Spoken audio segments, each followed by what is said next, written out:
This is Boomer Life on CL 650. Welcome back to the show. I'm Sterling Fox, joined in studio by Dr. Fadi Tarazi from False Creek Healthcare Center, one of the team of orthopedic surgeons at False Creek Healthcare Center. Dr. Tarazi has been there since the early days of False Creek. And over the 15-year time period, Dr. Tarazi, that you've been performing orthopedic surgical procedures, how has the business of orthopedic surgery evolved in that 15-year time period?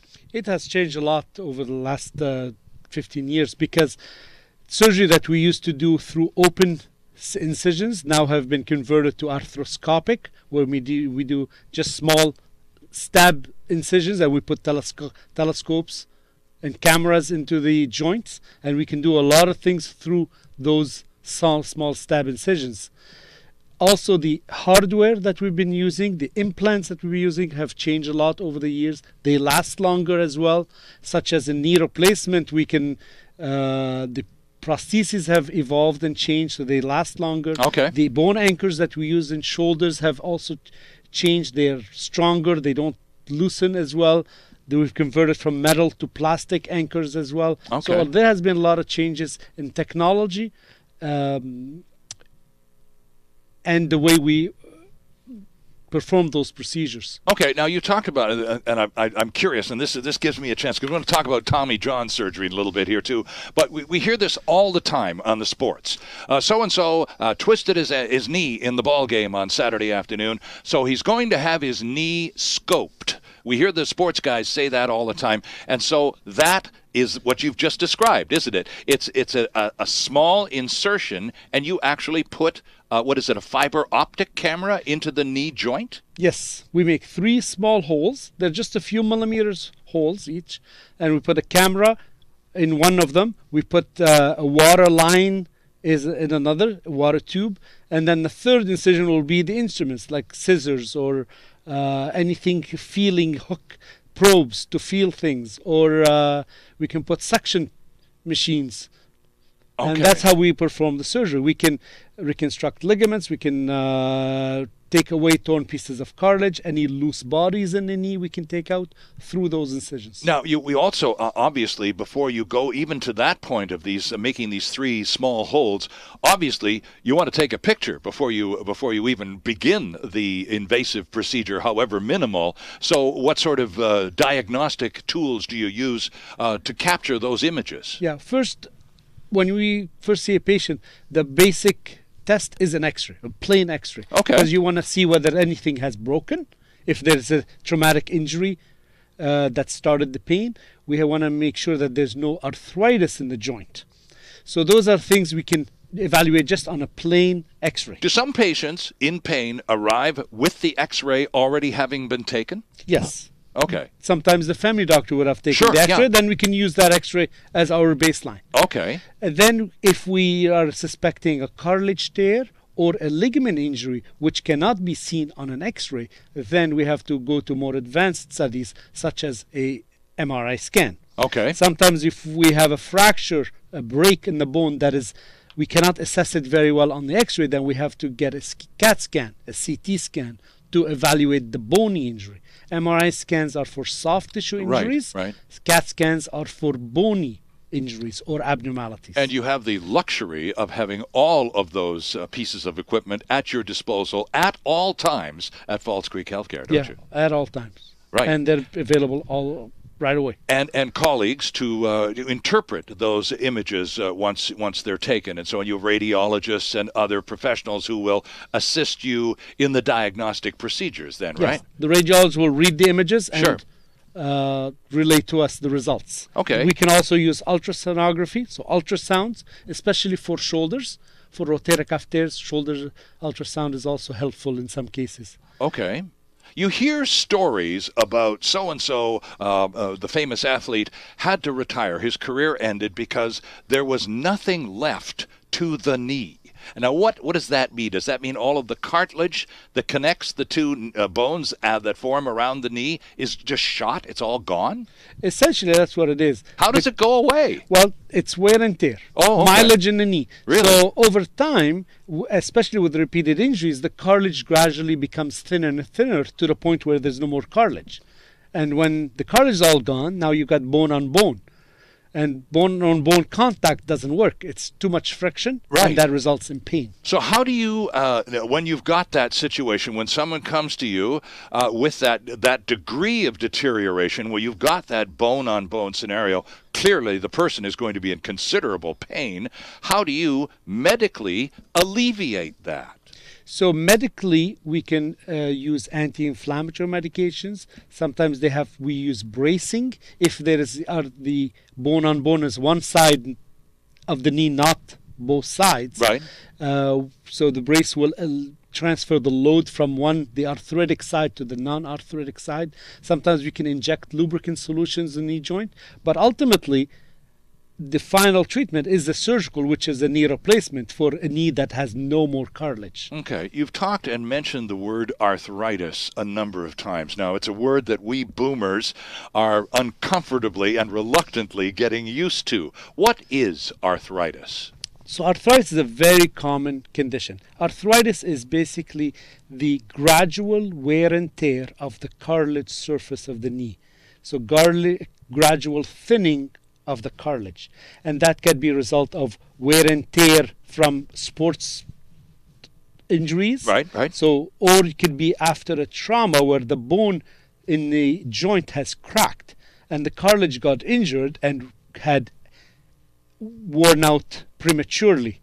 You can have arthritis after an infection in the joint. You can have arthritis from an inflammatory problem such as rheumatoid arthritis or lupus. Right. All these conditions will result in thinning of the cartilage, and they're termed arthritis. Right. So, and we talked about a few minutes ago about kids, and if they're not handled properly when they're hurt at an early age, that can also develop into arthritic complications later in life. And many people listening to us right now go, it all goes back to that high school football game, and I've never been the same since. Do you hear that from Absolutely. time to time? We hear it all the time. Interesting. Yeah.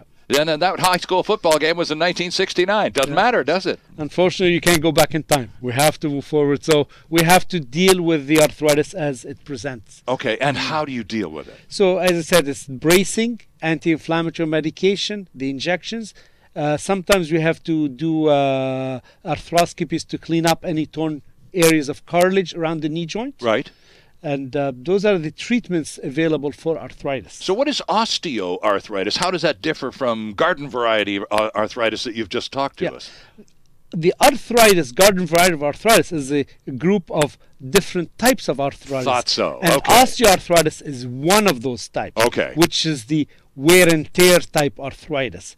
The other type is the inflammatory arthritis, which is the rheumatoid arthritis and lupus. Okay. Kind. Is there anything we can do? I mean, we acknowledge as boomers, and this is boomer life, we acknowledge that there are certain unavoidable deteriorations that come with aging. But are there things that we can do to offset or to delay arthritis and any of those other orthopedic complications that seem so pervasive amongst older people?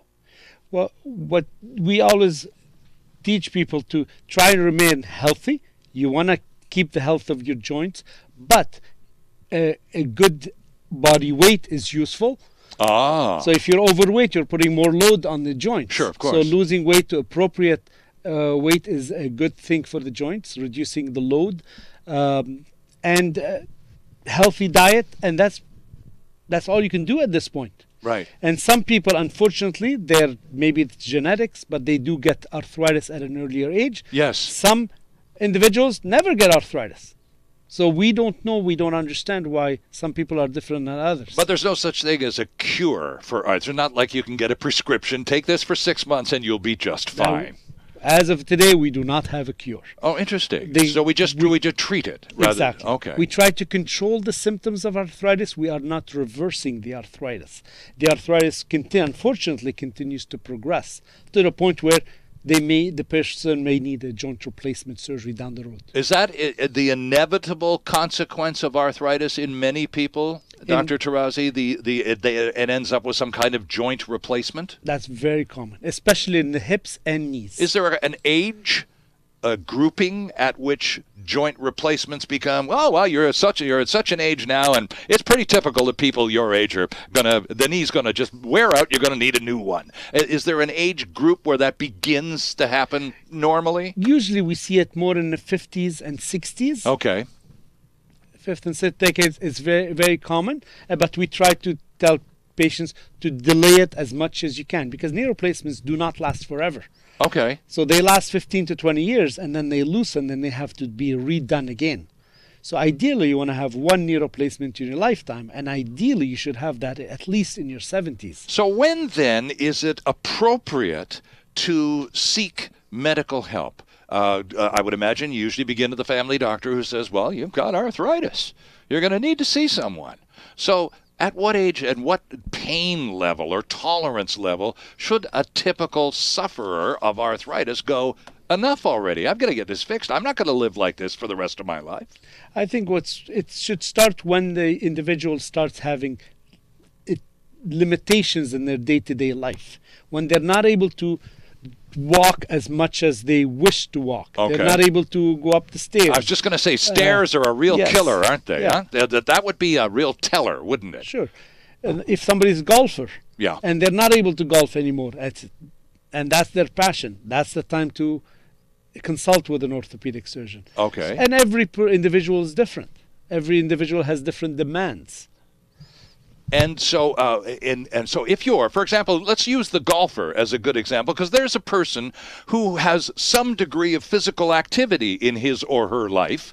They're out there on the golf course once or twice a week, swinging the clubs, getting fresh air, going for a 4,000-yard walk. I mean, this is an indicator of some degree of health. So if that person suddenly is smitten with arthritis and can't swing the club anymore, that's a person who's probably going to want to see the doctor pretty quickly, aren't they? Very true. Right. And that's a person you're not going to have to spend a lot of time with in terms of lifestyle instructions or modifications. Yeah, that person is probably not going to want to stop the activity. Right. We will have to try to improve or control their symptoms so that they continue with that activity. But there are some cases, I'm sure, in which a person comes to you and says, "Okay, I've been putting up with it long enough. I'm here and I hurt." And so you take a look at them and you go through their case history and all the rest of it, and you have to say to them, look, I'm sorry, you can't ski anymore. Yeah. Does that happen? Absolutely. It does happen. Sometimes just the arthritis is too far gone. Right. And so we have to find a way to manage the arthritis so that we can still enjoy a certain quality of life for the balance of our days, right? Yes. And even if that means abandoning one of our passions, be it golfing or skiing or whatever. Unfortunately, that does happen. Yeah. But then there are trade-offs, aren't there? If you can't ski anymore, then there's certainly time now in your life to find an alternative activity that may not be as stressful on your joints. Yeah, so you can convert from a weight-bearing or an impact type activity to a non-weight bearing or a non-impact type activity. And there are plenty of people at False Creek Healthcare, your colleagues, who can jump in and advise on many of these alternatives, can't they? So a runner maybe will cut down on the running program, maybe can run less distance, run less frequently, or convert it to walking.